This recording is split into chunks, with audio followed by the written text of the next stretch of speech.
All right, well, good morning. This is our sixth BZ Principle of the Year and our sixth chapter in Tim Elmore's book. So we're going to go through it. I've just got some quick things to go through it on about how a leader needs to be a teacher and a learner. And then we'll have time, I think so, today for some questions. I love this chapter. I think this chapter is really, really helpful. It really hits on the idea of humility and teachability, and I think that's really important in today's world. So let's just jump right in. And we'll go right to it. I'm going to sit down today, which is unusual for me. I know all of you are shocked, but I've got my notes here so I can make sure that we keep on track. So again, uncommon leaders are both teachers and learners. It's not normal for a leader always to be a good teacher. I've had leaders in my life, bosses in my life, coaches in my life that were great, inspirational people, but who could not teach. I had a soccer coach who never played soccer before in his life. One of the best men I have ever known in my life, but when he would try to show you how to do things, it was rather comical because he had never played soccer. He was a track guy. But he was such a great man. So there are times that he was such a learner of the game, it endeared him to us, and he taught us maybe not through his ability, but through his love for us, his love for the sport that we were playing. So why in the world do we need this? Well, let's start with this. Our world is quickly changing, or it's changing quickly, constantly, and unpredictably. I don't think anybody would doubt that. From just even between presidents that are in the White House to laws that are written here in Ohio or people who are in office even in local municipalities, our world can change on a dime. Talking about a dime, look at gas prices, right? Gas prices in the last week at the Shell station across the street have gone from $3.69 to $3.20 to $3.50, now to $3.15. I think that's where they are the last time I saw them.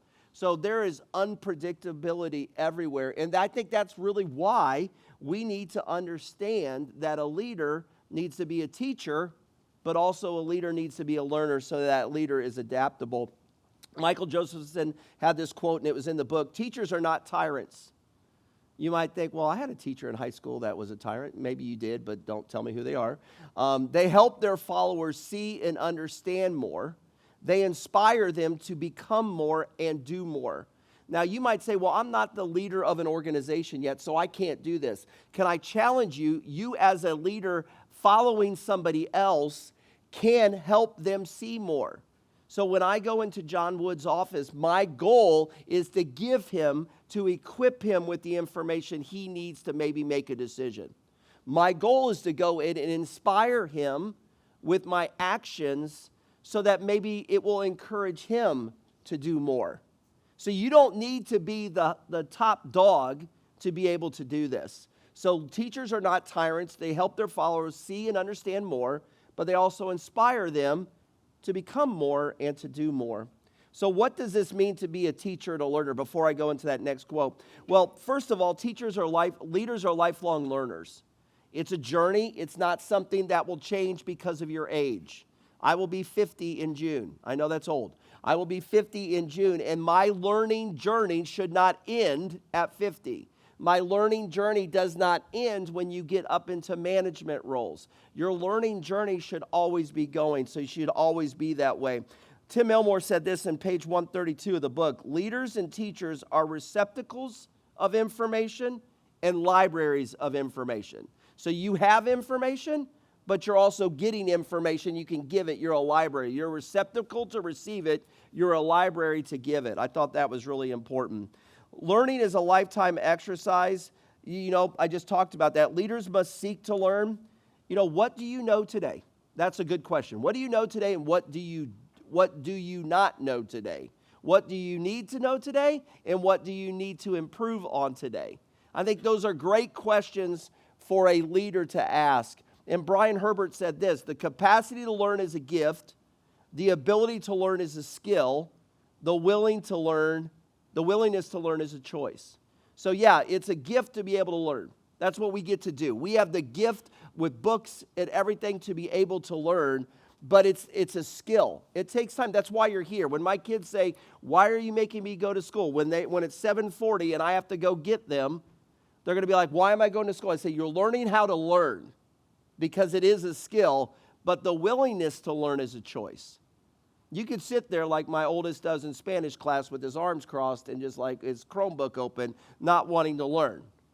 It's a choice to learn.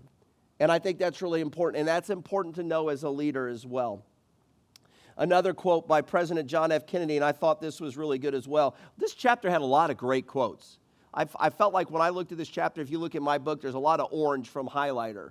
But he said this, leadership and learning are indispensable of each other.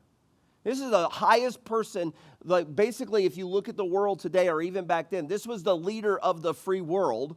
He is saying leadership and learning are indispensable from each other. They cannot be divided. You cannot lead without learning.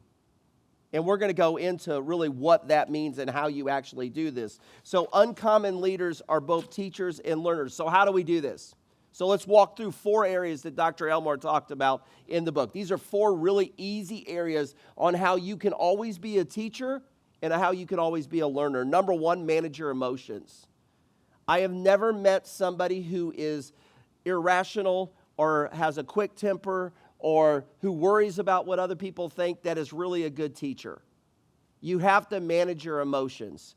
So you respond, don't react. We say that all the time. Another thing I wrote down for this one that I came away from is be a little I, the little, like a small case I, not a big I. I think a lot of times as leaders or as people, we want it to be all, this is how it made me feel. This is what I feel like. I deserve the information. I need to know everything instead of going, how do I help people be a part of this team? So be a small I and don't be a big I. I think that's really, really, really, really important. So what happens when you don't manage your emotions? Well, a couple of things. You become defensive. You become irrational, and you become emotional. So a lot of times is if I'm not managing my emotions and something goes wrong, my first reaction is not to go, hey, let's just stop and think about this. No, it's kind of like, let's fight. I'm in the back of a corner. You just back me in like a cat into a corner. That cat's not going to sit there and go and purr at you at that point. That cat's going to start clawing at you. And that's the way we are when we don't manage our emotions. That's why emotional intelligence is so important for you to learn now. And there's 4 things as emotional intelligence. It's this self-awareness. We know that. Are you aware of how you react in situations? I would say the gentleman last night in the basketball game that got kicked out was not really aware of how he wasn't using self-awareness to be like, this is going to make me feel this way. And then he didn't do self-management. And then he also didn't think about situational awareness. And then he didn't know about relationships. It's all about emotional intelligence. You are learning and you're getting grades and you're getting information so that you can go out and do your job well. If you're a nursing major, thank you. Keep learning. Okay? But when you get out there, emotional intelligence is probably more important than your IQ. The ability to understand yourself and who God created you to be and to control your emotions, the ability to look at somebody else and go, they need this from me. So when I walk into my boss's office, do I see a bunch of papers on his desk and he's busy with spreadsheets on his computer? That's probably not the time to sit down and shoot the breeze, put my feet up and have a conversation with John Wood. That's probably the time for me to go in and go, here's the information. John, do you need anything from me? I'm available if you need that. Maybe even if I know it's trustee week or if he's speaking in chapel, I'm not going to go bother him in the morning. I'm going to send him an email going, John, here's what I've got. If you need to meet with me, I'm available at your convenience because I'm reading the room. You're going to have to start reading the room. There are a lot of times that people your age and my age, we just expect that big I. I've got to go into that room and get my information right now instead of I'm going to go in that room and try to read the room and understand where I need to fit in that room at that time. So manage your emotions. The next one is working with paradigms. Well, what is a paradigm? A paradigm is just a way to work inside of a boundary. So this morning about 5:30, I got up, I put toothpaste on my toothbrush, and I brushed my teeth. I didn't have to think about what to do. Granted, my toothbrush is automatic, and it's kind of one of those things that does it for me. But the idea of it is like I knew exactly what to do. I didn't have to think about it. Paradigms are useful in that realm. They're very useful. You put your shoes on the same way. You probably didn't think about, hey, how do I tie a knot or how do I tie a bow in my shoe today? You didn't think about that. You didn't think about how you brush your teeth or comb your hair or anything. Those are things we just do. Paradigms are really hurtful when we get into we've always done it that way in that service, so why should we change? That event has always been that way. We've always showed a movie at the alt night, so why should that ever change? So paradigms are useful. You need them or your brain would go crazy. If every time that you were brushing your teeth, it was like, did I go open to allow those paradigms to shift? So if you're going to be a teacher and a learner, you've got to go into the situation and go, what do I know, but what do I still need to know? But you also have to go in and say, how do I make what I'm doing, that service, that program, that event, how do I make it relevant, not reverent? We've said that before. The goal is not to revere things. You revere Scripture, you revere the Lord, but you don't revere how we do an alt night or how JS has been planned or how Renova operates. You make sure it's relevant because every year, guys, there's 1,000 new people that come into this school. And if we're not willing to be learners, we'll never teach them. I think in the past we've looked at we just got to provide events. Well, that's not a teacher. A teacher provides an event and engages you in that event so that you can become a part of that event. So if you're going to do that, that teacher needs to learn. We work and live in an academic world. There's not a lot of change that happens in academia. There's just not. There are times that you have those professors that change in what they do, like Dr. Miller in the 90s was the first to ever have technology in a classroom. You're looking at that now going, Dr. Miller, are your slides still from then? But the idea that, but Dr. Miller with technology was a game changer at Cedarville because that happened. So how are you using your paradigms to go, okay, what do I need to set right now? But am I willing to blow up that paradigm if necessary? And I think that's really, really important. So you got to manage your emotions. You've got to have structure because structure protects you, it respects others, and it builds our culture. But you also have to be willing to change those paradigms.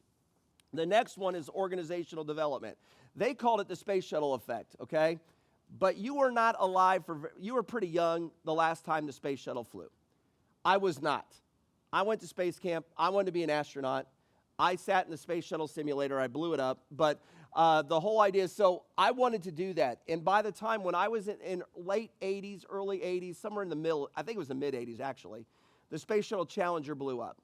There was a teacher on board from Concord, New Hampshire, and we were all watching. I remember we were sitting in mechanical drawing class, and we were watching that in 8th grade, and the Challenger blew up. And then early 2000s, I'm here at Cedarville, and the Columbia disintegrates on reentry. So the shuttle Challenger flew 20-some times before it had an explosion.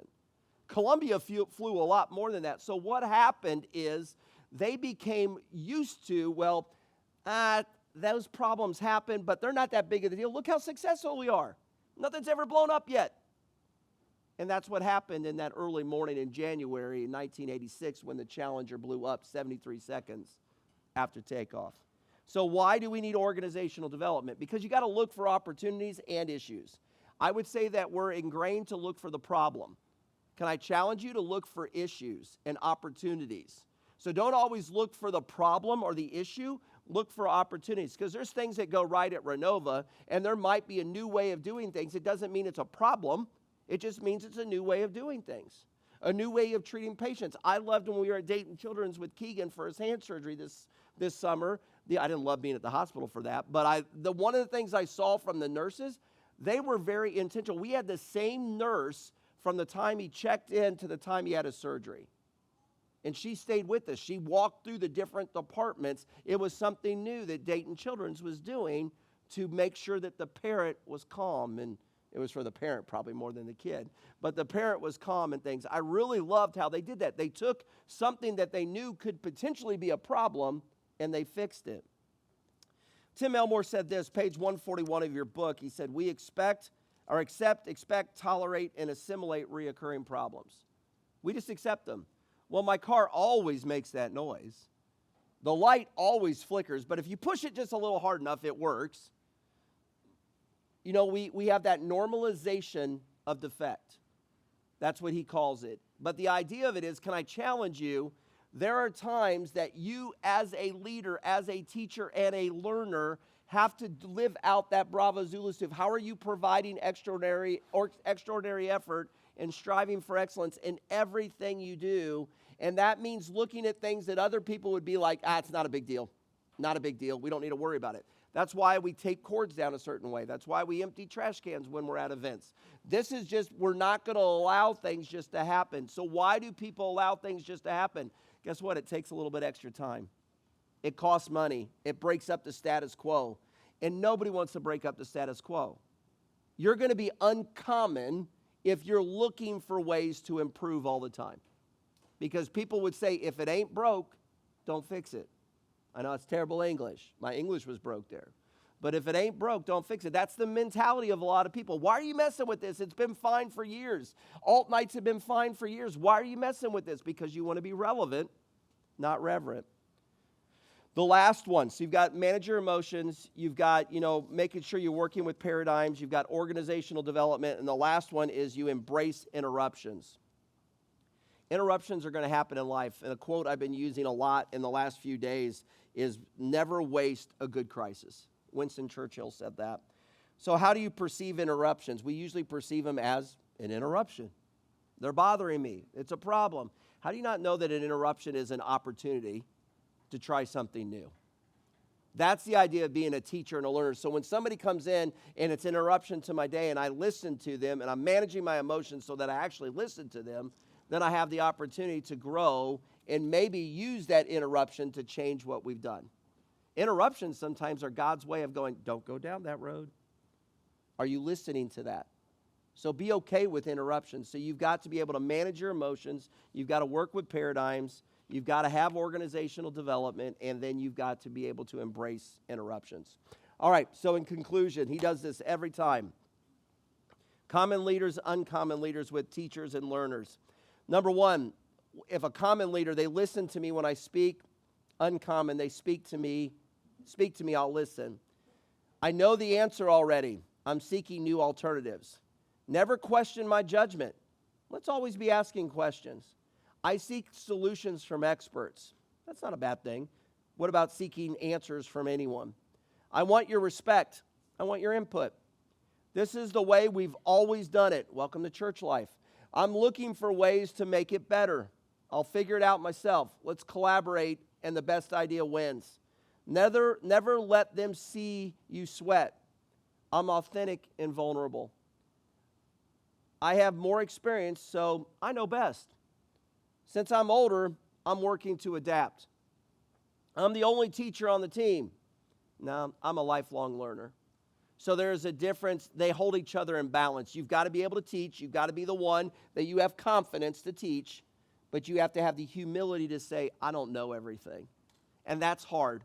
This was probably one of the hardest paradoxes for me, because as a leader, you want to be the one that's leading. The leading means like you're out front.